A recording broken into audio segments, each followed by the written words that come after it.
Hey everybody, today I have a 2007 Ford Escape Hybrid, and this is one of the cars that the alarm is going off randomly for no reason in the middle of the night if you lock the car.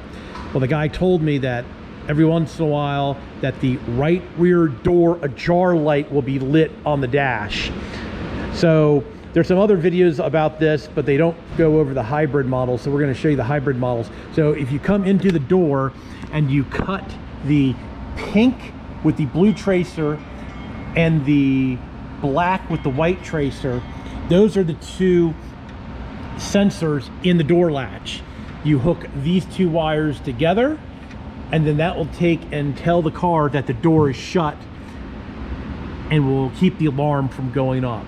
So there's a really quick one for you. On the hybrids, it's the pink and blue and the black and white wires that you want to hook together to keep the alarm from going off. All right, everybody, thanks for watching. Please subscribe. You can always do that in that corner right there. Please give me a thumbs up if you like my videos.